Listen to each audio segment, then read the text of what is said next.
again, week 2 of our series, Mighty Hero, and we're going to play a really dumb song. So enjoy it.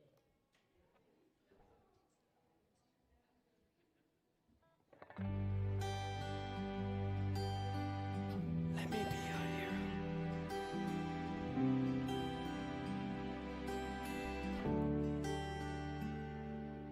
Would you dance if I asked you to dance? Would you run and never look back? Would you cry if you saw me cry? Would you save my soul tonight? Would you tremble if I touch your lips? Would you laugh? Oh, please tell me this. Now would you die for the one you love? Hold me in your arms tonight. I can be your hero, baby. I can kiss away the pain. I will stand by you forever. You can take my breath away.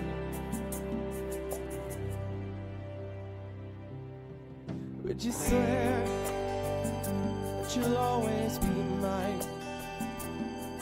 Would you lie? Would you run and hide? Am I in too deep? Have I lost my mind? I don't care, nor here tonight. I can be your hero, baby. I can kiss away the pain. I will stand by you forever. You can take my breath away.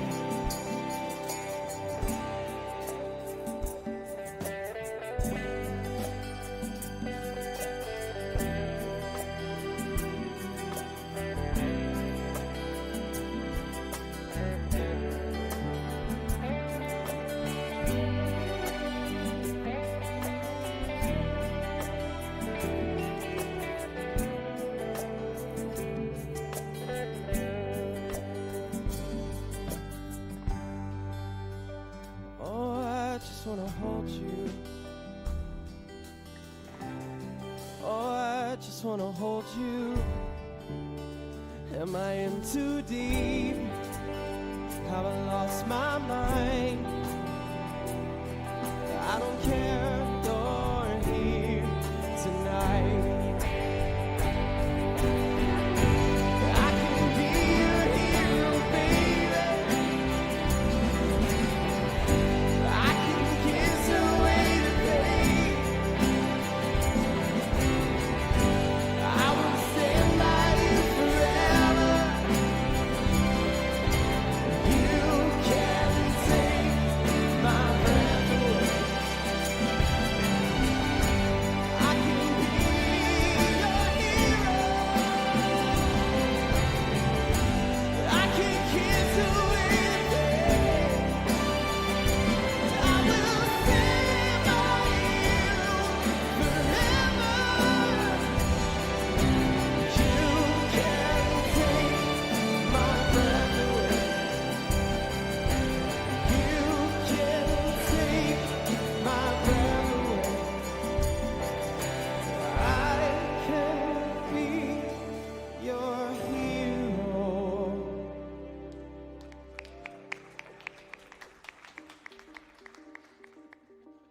Welcome to Crossroads. My name's Remington. I'm the St. Pete campus pastor. I introduced myself in case you forgot who I was, or in case you didn't see me standing here with this sweet shirt and the beautiful foliage behind me. It's going to be a fantastic day. Speaking of St. Pete, fantastic things are happening as we move towards our launch on April 4th. We're building the launch team. We're connecting people with the church and with God. It's amazing what's happening down here. But here's what I need you to do.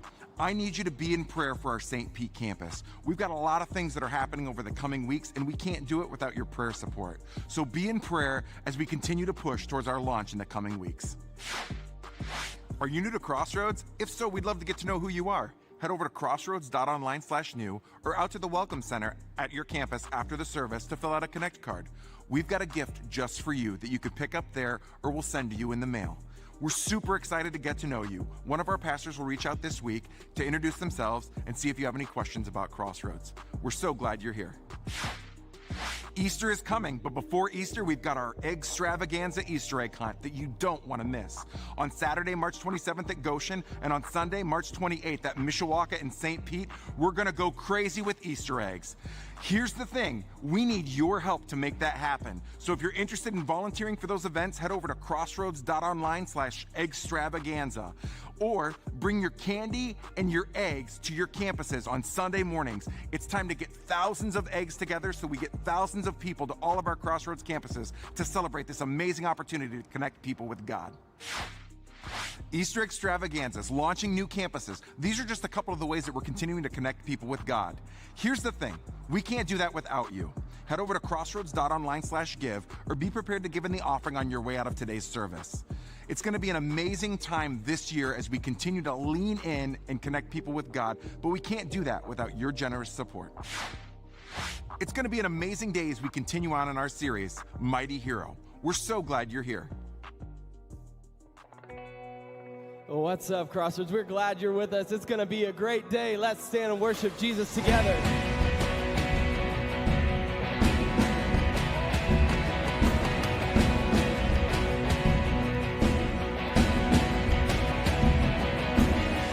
When all I see is a battle, you see my victory.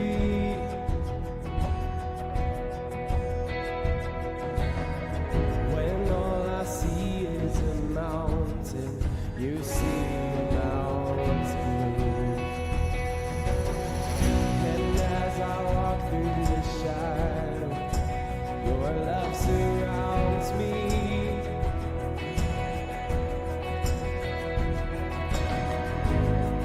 There's nothing to fear now, for I am safe with you. Let's say it out this morning. When I fight, so when I fight, I'll fight on my knees with my hands lifted high. Oh God, the battle belongs to you. Every fear I lay at your feet. I'll sing through the night. Oh God, the battle belongs to you.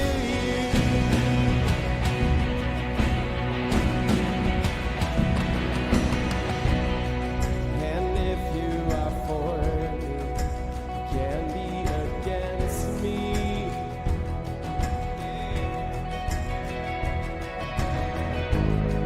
For Jesus is nothing impossible. When all I see are the ashes, you see the beauty. Thank you, God. When all I see is a cross, God, you see the empty tomb. Yeah. So when I fight, I'll fight on my knees with my hands lifted high. Oh God, battle belongs to you. Every fear I lay at your feet. I'll sing through the night. Oh God, battle belongs to you. The almighty fortress, you go before us. Nothing can stand against the power of our God. You shine in the shadows, you win every battle. Nothing can stand against the power of our God. An almighty fortress, you go before us.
Let's give Jesus praise together this morning.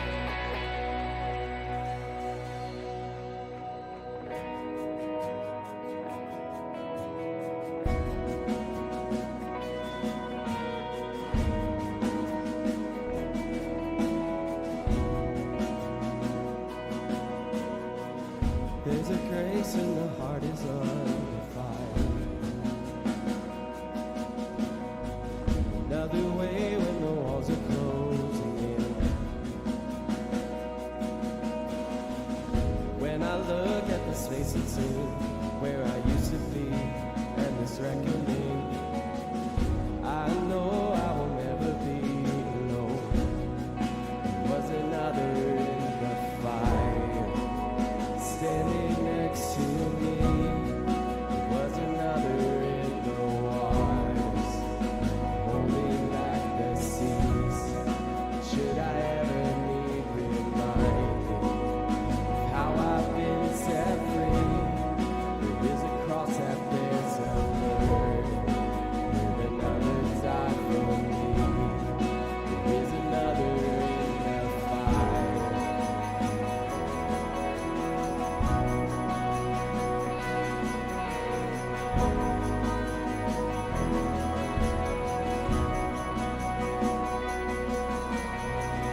All my dead left dead beneath the waters. I'm no longer a slave to my sin anymore. Should I fall in this twisted sea? What remains of me and this reckoning? Either way, I will bow to the things of this world. And I know I will never be alone. There is another in the fire standing next to me. There is another in the waters, holding back the seas. Should I ever be reminded that power set me free? There is a grave that holds nobody. Now the power is in me. There is another in the fire. There is another in the fire. There is another in the fire.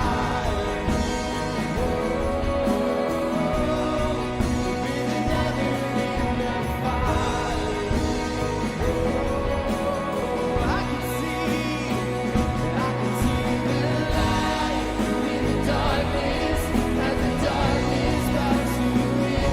I can hear the roar in the heavens as the space between wears in. I can feel the ground shake beneath us as the prison walls cave in. Nothing's in between us. Nothing's in between us.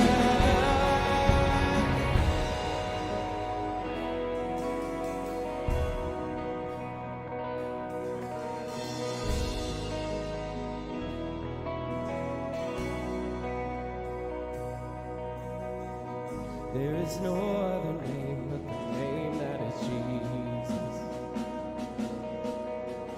He who was and still is and will be through it all.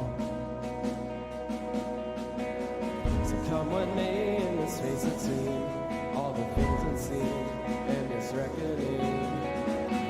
I know I will never be alone, and I know I will never be alone.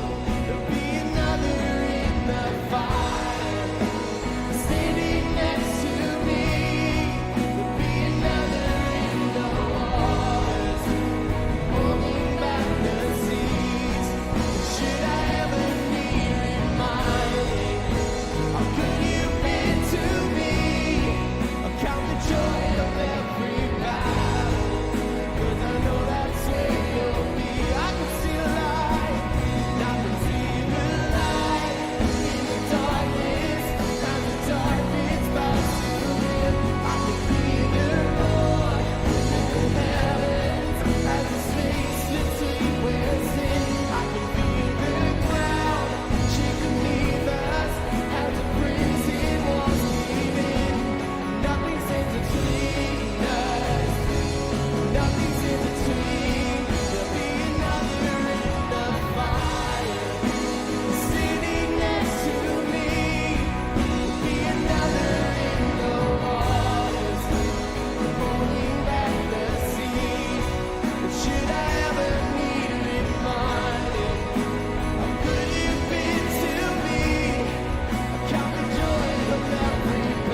joy come every battle, 'cause I know that's where you'll be. I count the joy come every battle, 'cause I know that's where you'll be. I count the joy come every battle, 'cause I know that's where you'll be. Jesus, we thank you for your love. We thank you that the creator of the universe loves us and wants to have a relationship with us, wants to spend time with us. And we thank you that you stopped at nothing so that you could have that relationship with us, even death on a cross. As we hear your word through Pastor Dustin today, Jesus, we expect that you are in this place, that you will meet us where we are, and that will put you in the place of honor in our lives. Amen. You guys may be seated. Well, good morning, Crossroads. My name is Dustin. I'm the pastor to students, and it's great to be with you today as it is week 2 of our Mighty Hero series, a series where we are diving into the story of Gideon.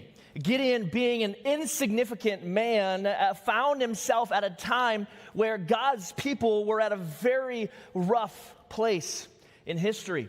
They were surrounded on all sides by enemies. Many of the people had forgotten God, and they looked at God and wondered where he had been in the mess that was their current situation. And in that moment last week, as we began the story in Judges chapter 6, we realized that God showed up to Gideon, an insignificant man from an insignificant place and an insignificant family and an insignificant clan. He looked at this man who was cowering in a wine press, and he said, "You are a mighty hero." See, what I love about this moment is Gideon had done nothing yet at this point in his life to deserve the title mighty hero. And yet God bestowed upon him this label, mighty hero. And we're looking at this story because as God had labeled Gideon mighty hero, he invites him, he's raising him up to be a leader that his people needs. See, God's vision for his people is not to be oppressed and not to be in slavery, but it is to give them freedom and to bring them out of the place that they find themselves in. But God is choosing to do that not by waving a magic wand or getting the right potion or making the planets align in such a correct way. The way in which God is doing things in the world is by raising up a leader who's going to take God's vision into the people and bring people with him. And what we love about this story and why we're diving into it with you today is because we believe God is still in the business of raising up leaders. That God wants you and he wants us to rise up and to step out and to become the leaders that he envisions us, because his vision of the world is not a world that is in bondage to sin, and it's not a world that's in slavery to things, and it's a world of freedom. But God's plan for that is to raise up leaders, and we believe that leader could be you. And God has labeled each of you mighty hero, and that was the message Pastor Tim brought last week, is that God places a label on you, and we want that label to be louder than any other label given to you from the world, but that you wear it proudly, that says you are a mighty hero, not because you deserve it, but because God calls it out of you, even before you've done anything that deserves the title. And you know, as we think about leadership, I reflect, I hadn't really thought about the idea of me being a leader until I was a senior in high school. And I think this happens to many of us. We think, well, who could I possibly lead? I'm too young, or I'm too old, or no one's going to listen to me, or that's just a part of my life at work, and I don't know, maybe I've made too many mistakes, and we doubt our ability. We disqualify ourselves from leadership. And I had done the same thing as a senior in high school, and I was on the basketball team, and I was understanding the responsibility of a leader when my team made me the captain of the basketball team, of the varsity basketball team at Waterford Kettering in Michigan at the high school I went to.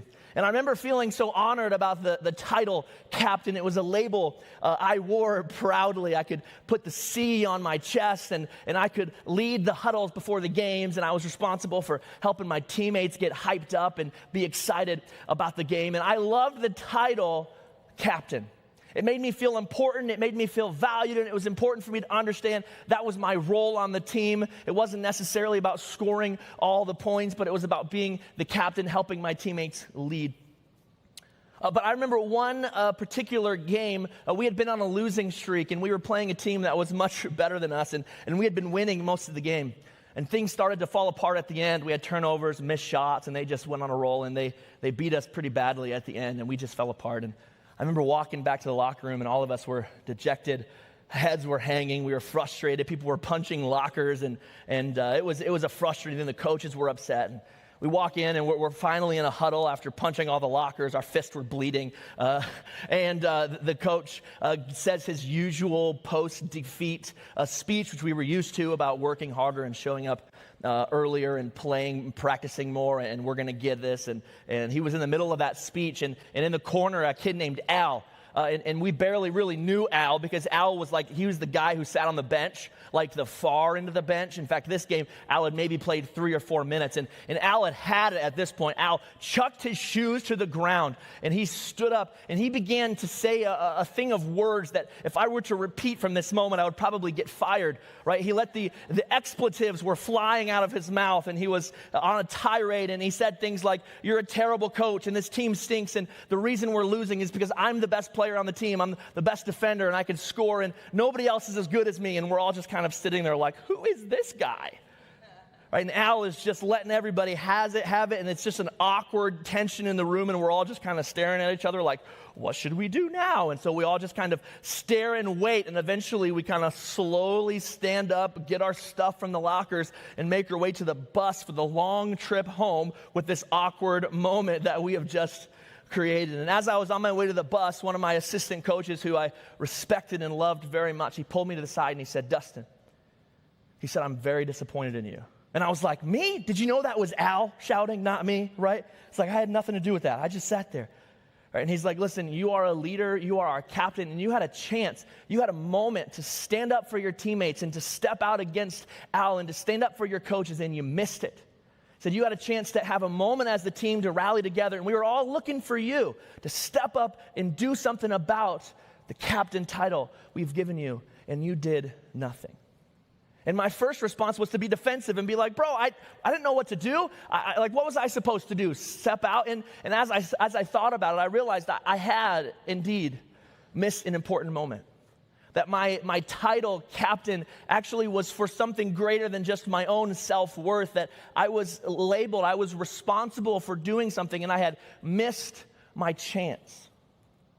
I had missed my moment to step up and lead. And the reason I missed it is because my head at the moment, I realized probably even at the moment, I should have said something and I could have said something. But something was holding me back, this fear of what people might think, or maybe I didn't want to overstep my bounds, or wondering if I knew what to say, the fear of not having the right words. And I let fear keep me in my spot. And I missed the chance to truly lead the people that I was asked to lead. And I learned a lesson about leadership that day, is that this leadership is not just a label you wear, but it's a responsibility you carry, and it requires you to take action. And now we hope that you recognize that God has labeled you a hero, and what that means is that your label doesn't need to come, and your value doesn't come from anywhere else. Your value doesn't come from your performance in life or at work or in your relationships. Your value comes from the labels that God gives you, and He calls you loved, and He calls you a hero. But if that's the end of our story, then we miss the whole point of the reason why God labels us hero. It's not about just us feeling good about ourselves so we can sleep with a smile on our face. It's so that God wants more for our life. He's inviting us to take steps into leadership and to do something about the things He has done in our life. And God is inviting us, He's inviting you, not just to be a person who labels themselves mighty hero, not to be someone who sits back when something needs to be done, but to be a courageous leader, to actually live out the title that God has given you. See, here again, this is what we want you to remember. God has labeled you a mighty hero. But something in us, if you're like me, holds us back from truly living into the responsibility, into the action that God has for us. God has labeled you mighty hero, but fear often gets in the way. See, fear was what held me back in the locker room, and I think fear holds us back from taking steps towards becoming a leader. And fear had gripped Gideon, and we're going to catch up with Gideon in Judges chapter 6. In fact, today's story is immediately following the story we were in last week. And if you missed that, you can find it online later today. I encourage you to go back and watch the beginning of this story. But here in Judges chapter 6, Gideon is having an encounter with God. God had actually just looked at him and he called him a mighty hero, and he has this encounter. In fact, he even has a fire with an angel of God, and they're cooking meat. And in an instant, Gideon realizes that he's face to face with the living God, and he freaks out and he hits the deck and he's on the floor and he's saying, I'm doomed, I'm going to die because I've seen God. And God picks him up and he says, Gideon, do not be afraid. And it's the thing that God says to Gideon. I think it's the thing that God whispers to us today. Because God isn't calling Gideon to be an okay leader. He's calling him to be a courageous leader. And the story we're going to dive in today is the story of Gideon taking his first step, finding his courage. And I think as we dive into it, my encouragement and our encouragement for you is to lean into the story. Because we believe God is calling you to be a courageous leader. And in the same way, we are hesitant to take steps. He wants to fill us with his courage. And this story, I think, provides us with great options and great actions that we can take to be courageous leaders in ourselves. We pick up the story in Judges chapter 6, verse 25, and it says this.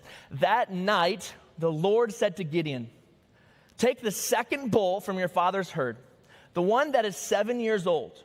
Pull down your father's altar to Baal and cut down the Asherah pole standing beside it. Then build an altar to the Lord your God here on this hilltop sanctuary, laying the stones carefully. Sacrifice the bull as a burnt offering on the altar, using as fuel the wood of the Asherah pole you cut down. Now, this is an incredible moment as we start this part of the story. Because God looks at Gideon's camp, he looks at his town, he looks at his family, and he sees that something has taken residence that's not supposed to be there. And if you follow the story back to the beginning, it says, God even says that this is the root cause of all of Israel's problems in this moment. Is that they have made idols for themselves that are not who God is. They have elevated things above God. And if you follow Israel to the core of who they are, they made a promise with God to be separate people, to be unique. They were God's people. And God's covenant said, I will never leave you. I will never forsake you. And he said, but these are the list of the commands I give you so that you can adhere to the covenant. This is how you keep your part of the promise. No matter how unfaithful you are to your part of the promise, I will always be faithful to my part of the promise. But I'd love for you to be faithful to your part of the promise too. That's what you're created for. And one of the first things God says in that list of covenant regulations was, if you want to love me, don't ever put other gods before me. Don't ever worship other gods. Don't elevate idols above me because I am your God. You need to honor me above all else. And here Israel had forgotten their covenant. They were breaking their promise with God. And so God looks at Gideon. He says, I have big plans for you, Gideon. Plans to change the world. Plans to help Israel out of its terrible predicament they find themselves in. But first, before we get into that, before I do amazing things with you, before I do incredible things in your future, which are about to happen in the next couple of chapters of Gideon's life, before we get to any of that, I need you to clean up your camp.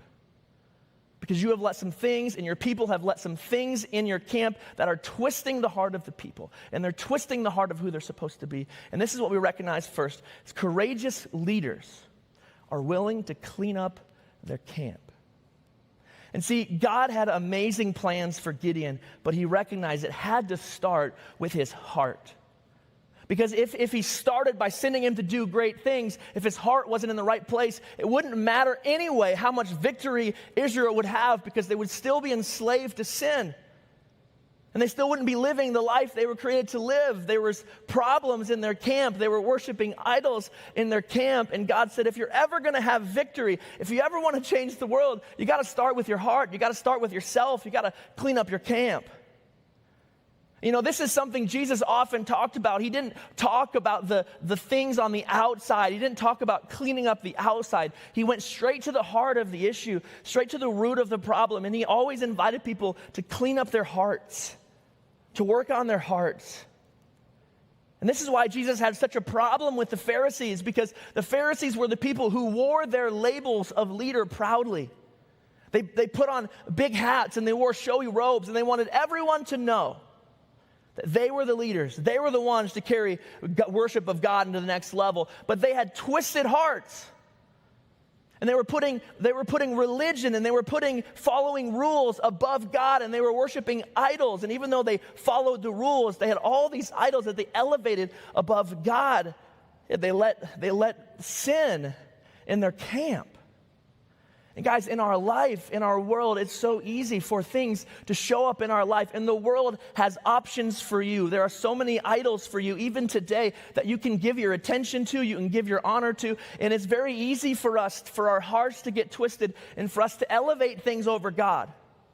Even things that are designed to be good, like family and church and work, can eventually take over our hearts, and that can be our sole aim in life. And when that happens, our hearts get twisted, and that's not what we're created for. And what's worse than that is sometimes we intentionally make decisions that lets unhealthy things in our life. Scripture calls this sin, and we live in sin, and we know it. And I think God wants us to know this. He wants you to become an incredible leader. But if you want to change the world, you have to start by looking at your heart. And it's going to be incredibly hard for you to change other people and to tell other people about Jesus if you're letting sin live in your heart and twist your heart around. And the beauty of the story of Jesus is we have an answer for the problem and the root cause of sin. That Jesus died on the cross, he was raised again, and we can find freedom from the things that we let in our life. And he offers us forgiveness. Courageous leaders clean up their camp. And before I move on, I'm convinced that our world is filled with leaders who are happy to tell other people what they need to do to change. And they're unwilling to confront their own problems. And they're unwilling to confront the own idols in their life. And they're unwilling to deal with the sin that's corrupting their heart. And that's not a good leader. So many leaders have broken families and broken things and all this stuff in their life, and they look shiny and clean on the outside, but you know their hearts are twisted. And if you want to change the world, it starts by cleaning up your camp and looking at your heart and dealing with the sin problem you have. And it takes courage to be honest about the condition of your heart. It takes courage to be able to look at yourself and realize, I have made other idols. So I have a question for you. Are there idols you need to destroy in your life? Because the story of Gideon doesn't just tell us the problem, it tells us the solution. The way to deal with idols is not by telling them to go away, it's not by hoping they disappear, it's to confront them and destroy them and to replace them with something better. And I'm convinced that even in this room, there are idols and there are sin we let in our life. There are relationships that are unhealthy, and there are practices. There are some of us who are struggling with pornography, and there are some of us who have made idols out of sex and idols out of our work, and there are some of us who have unhealthy relationships, and we're in sin, and we don't know how to get out of it. And I'm telling you, there's an answer today.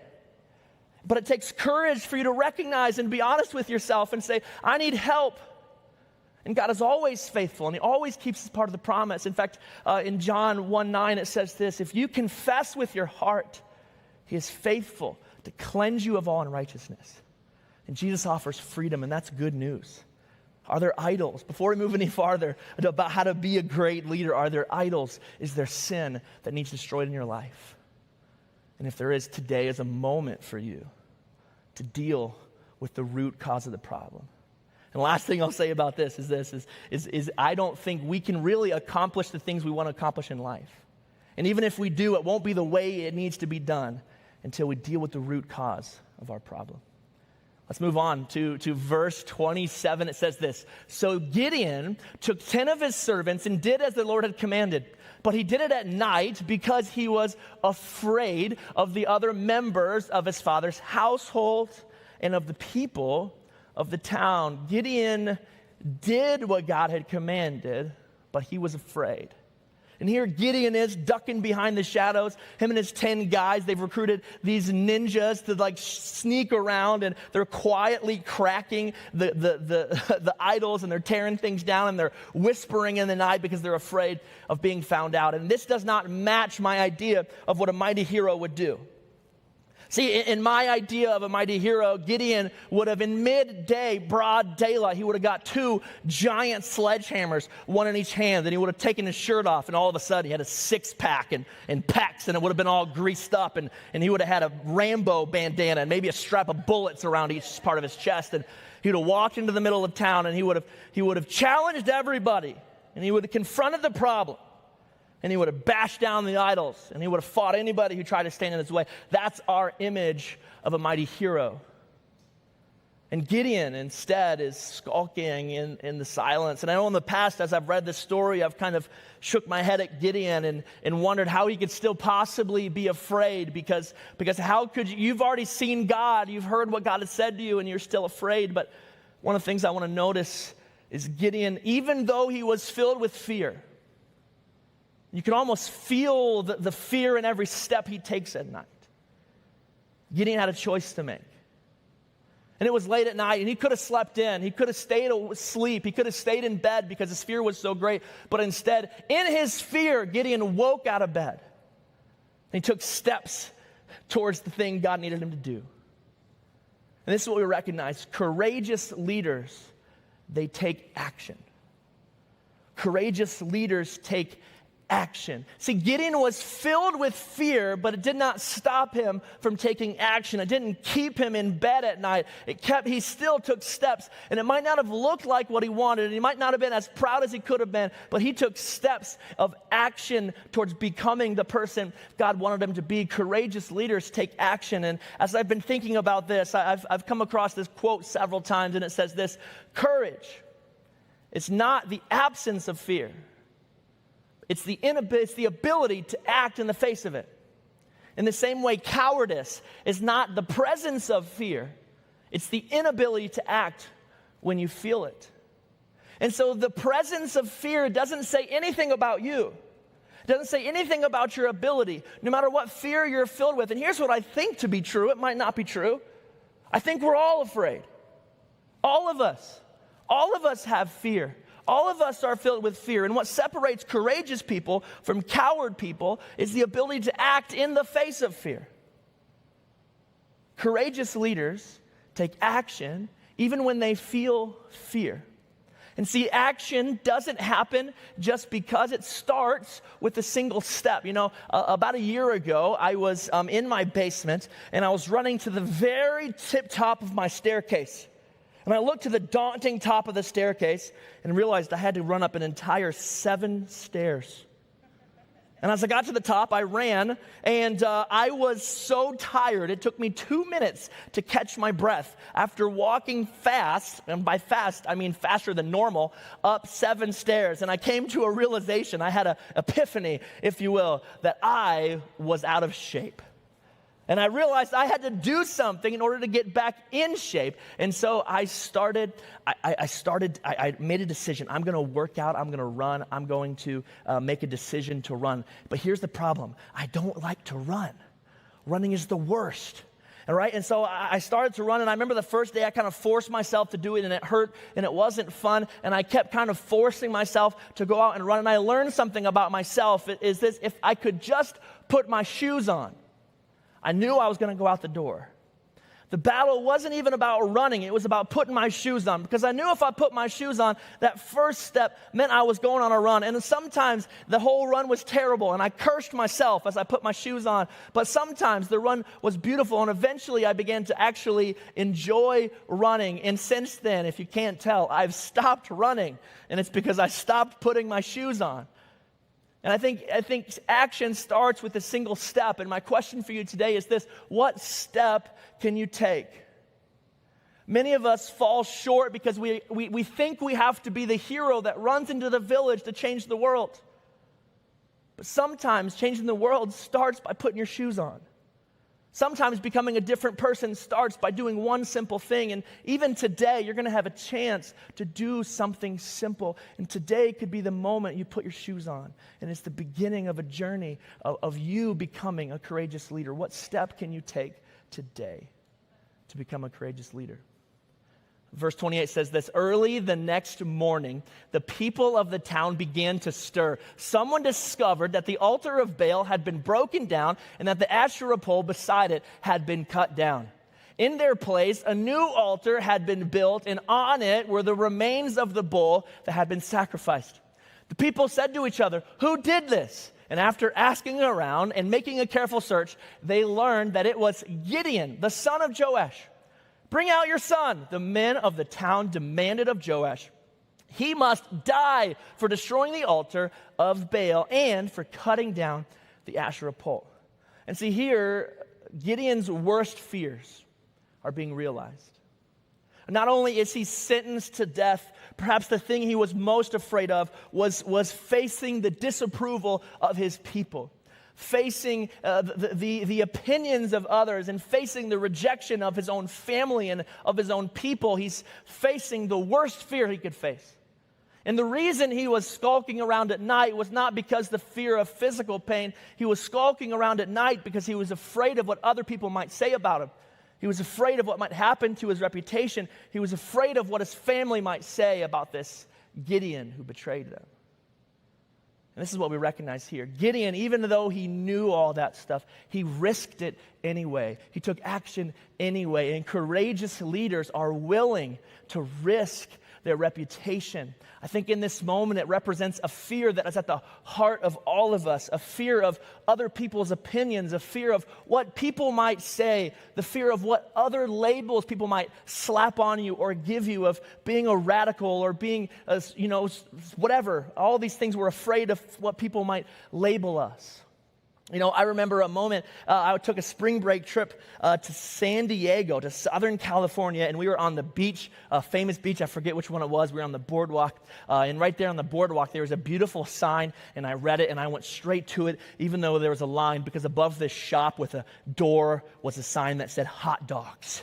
And I said, "Yes, America, I want a hot dog." And so I'm on the beach waiting for my hot dog in line, and I'm looking around, and behind me I hear this whisper and this murmur because the crowd begins to spread. And out of this crowd appeared this figure that I'll never forget, and I wish every day that I could, because he had these big headphones on from 1995, and attached to that wired headphone was a giant Walkman cassette player, right, which was old even at the time I was seeing this. And then, I hate to paint this picture for you, but the only thing he was wearing was a leopard print Speedo.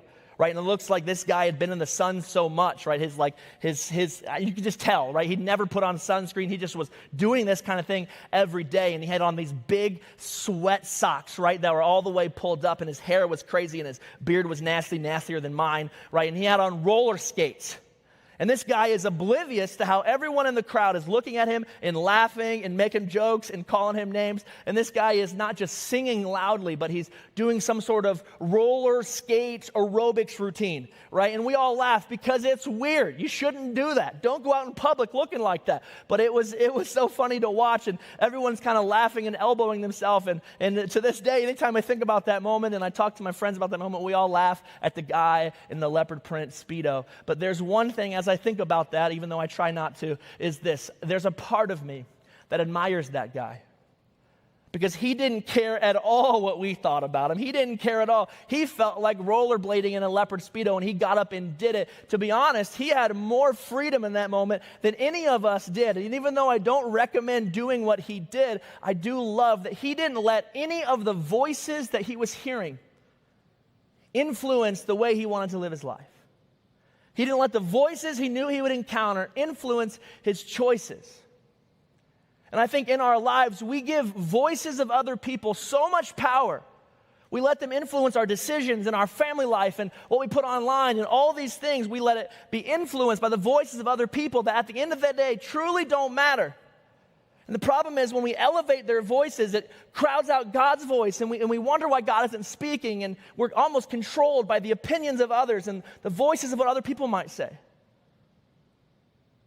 Courageous leaders are willing to risk their reputation because they don't listen to the voice of others. Instead, they listen to the voice of God. And so my question for you today is this: what voices have power over your choices?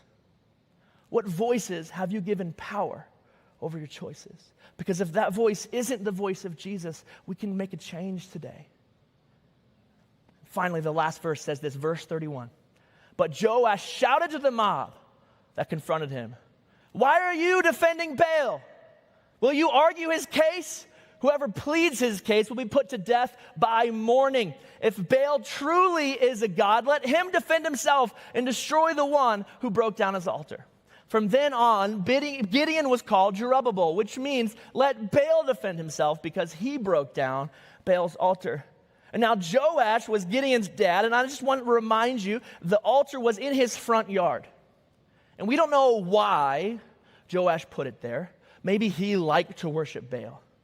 But I think probably something different happened. My guess is that Joash probably didn't want Baal's worship happening in his front yard, but he was too scared to stand up for God. He was too scared to stand against the mob. He was too scared to say anything different. And so he let it get constructed. And over time, he was whittled down, and his loyalties to God were eroded. And now he's looking at himself, and he sees his youngest son, his most insignificant boy, step up and do something courageous. And even though Joash could never find his courage before, as he watched his boy find courage, Joash finds courage in himself. Joash is able to stand in front of the mob and say, "No, this isn't the way it's supposed to be. Not my boy, not today." Joash finds his courage because Gideon was willing to take steps of action. And this is what we recognize. Courageous leaders are contagious. And I think one person choosing to step out in their faith and step out in God's obedience, it will spark a chain reaction of people who do the same thing. And at Crossroads, we want to be the type of church that produces courageous leaders. And we want you to become a courageous leader because we're convinced it's not just about you, that your families and that your communities and your schools and your places of work need to see people who are courageous, who are willing to stand up for things of God, stand up for things that are right. And courageous leaders, being a courageous leader isn't about ourselves. So here's my question for you today. Who needs to see your courage? Because there are people in your life that are looking to you, whether you see them or not. If you're a parent, that's an easy answer. Your kids are looking to you to be courageous. My son is looking to me to be a courageous leader. And if we lead by example, it's contagious. Right decisions are contagious.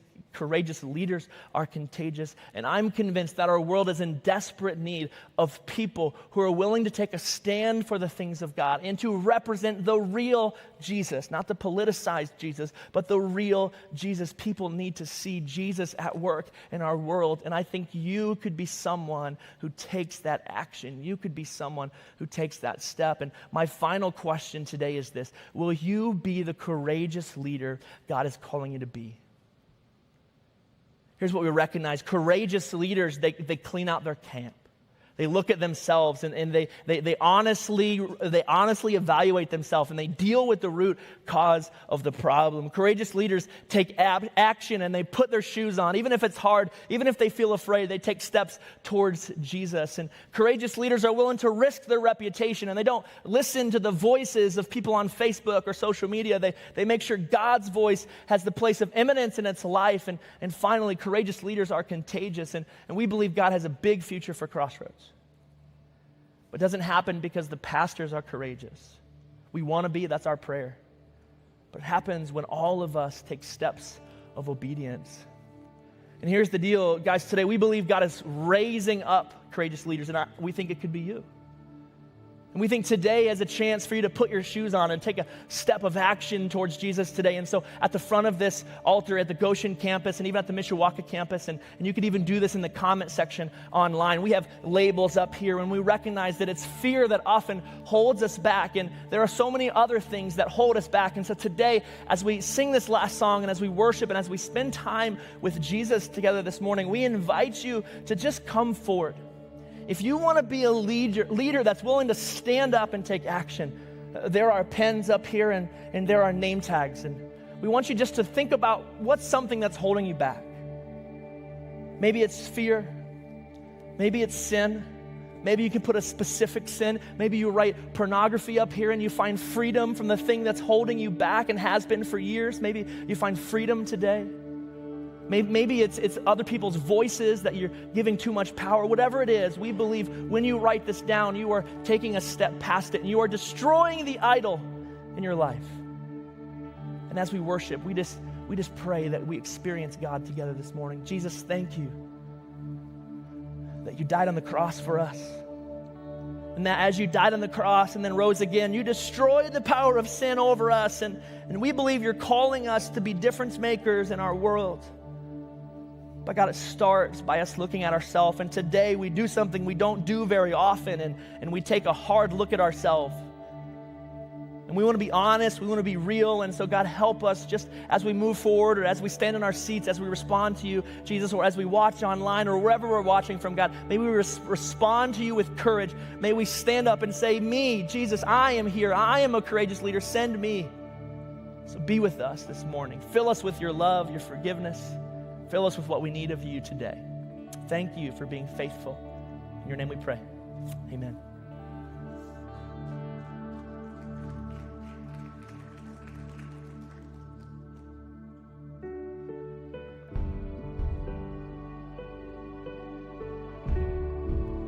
As we respond, let's stand and let's sing together today.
serve a God who is bigger than any of the things that we deal with and that we struggle with, and he wants to take that place on the throne in your life. And we are so thankful for the idols that have been laid down today. Can we give thanks to Jesus for the victory that we have found today?